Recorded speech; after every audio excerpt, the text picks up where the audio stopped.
quero já trazer aqui que a gente tem uma ideia de que parece que os homens fazem muito mais uso de substâncias, né, do que as mulheres. Só que tem muita mulher também que tem usado muitas substâncias também, principalmente os jovens têm se perdido. Tem se perdido no sentido de não perceber o caminho que está andando e às vezes trazendo para si um uso de substâncias ilícitas e até causando uma dependência química. É isso mesmo. Tem aumentado o número de casos em mulheres, consumo de álcool, né?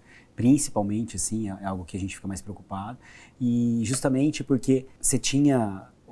As mulheres, por exemplo, elas passam por desestruturas familiares, né? Violência doméstica. E aquilo acaba sendo a saída que ela tem, uma saída, obviamente, não adequada para aquilo que ela acaba sofrendo. E o problema é que é subdiagnosticado. Por quê? Porque acaba passando em branco. Minha mãe bebe, mas não, é tranquilo. Minha esposa bebe, não, mas é tranquilo. Acaba que não vira, porque é um tabu. A sociedade ainda tem um tom muito machista, né? Acaba sendo um tabu você falar que a mulher é dependente do álcool, né? Então acaba que essa informação ela fica ali no âmbito familiar e ela não é divulgada, né, para as outras pessoas.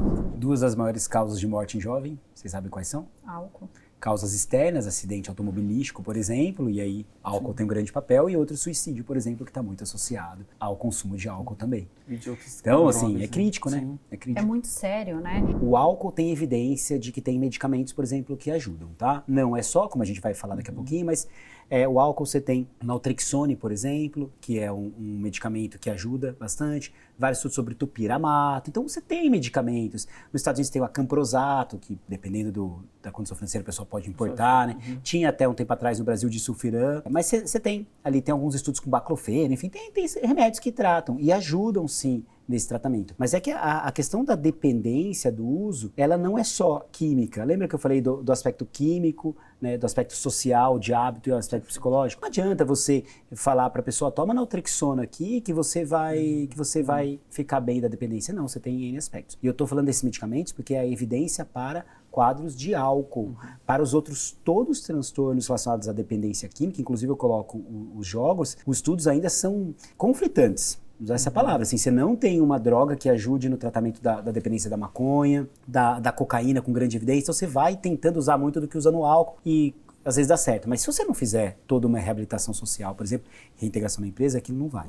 Assim, o psicólogo ele tem um papel muito importante em não só ajudar na dor, porque é o que às vezes, muitas vezes leva, né? Mas inclusive em ajudar uma reabilitação cognitiva dessa pessoa, ressignificar alguns eventos da vida dela e fornecer ferramenta para ajudar a tolerar a frustração, para ajudar a conseguir ser inserida em meios sociais sem precisar parecer igual a todo mundo e saber que dá para ser aceito do seu jeitinho de ser, né? O álcool, se eu falo para vocês, eu sou dependente de álcool, normalmente um primeiro pensamento que vem é que esse cara aí, né, é um fracasso, esse cara aí é preguiçoso, podia tentar lutar contra isso. E você mesmo falou, é doença, né? Então tem um aspecto químico dentro disso. Então o que acontece? A pessoa, obviamente, ela não vai se abrir no trabalho, abrir para um colega, ela se enclausura mais dentro dessa dor que ela sente, né? Então cabe por exemplo, se é um funcionário, cabe ao gestor fazer essa medida de prevenção, de olhar o funcionário dele que está sob risco e a partir daí trazer para esse funcionário, falar, ter essa conversa, precisa ter esse feedback. Um grande ponto é você não julgar, né?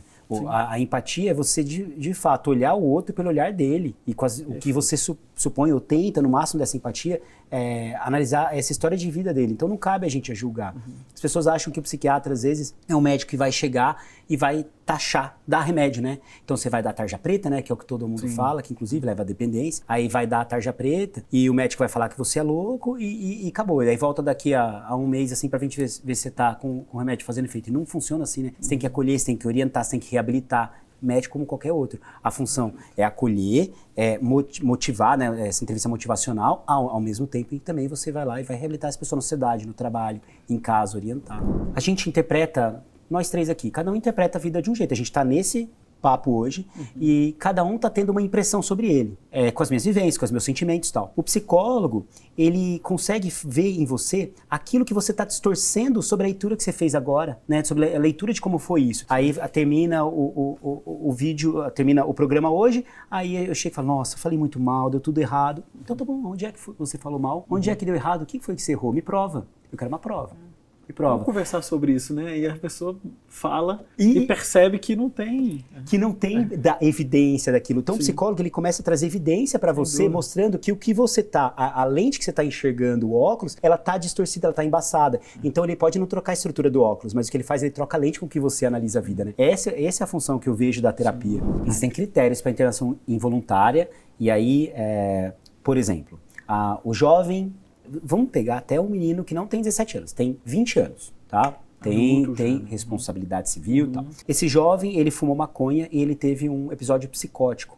Ele está num surto psicótico, desenvolveu esquizofrenia, por exemplo. E nesse momento ele está em surto, delirante, alucinando. Ele consegue, com heteroagressividade às vezes, com autoagressividade, mas que ele não consegue ter uma responsabilização total e plena sobre suas capacidades. Esse jovem, ele sabe qual a melhor forma de tratar? Provavelmente não.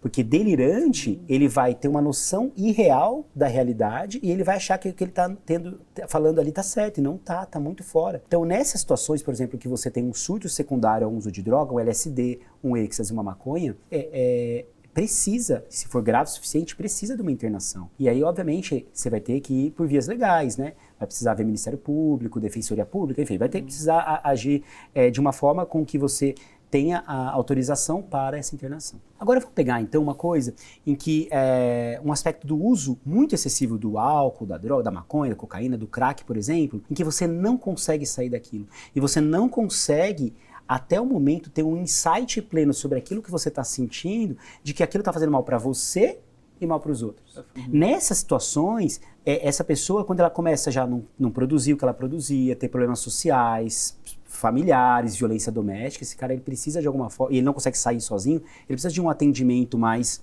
multidisciplinar, com um olhar mais até diário para ele, e é onde a internação vira um acesso. E no caso é involuntária, porque ele não consegue ter dimensão que ele está mal, entendeu? E é onde você parte para essas vias legais para tentar trazer essa pessoa para um recolhimento para ajudá-la.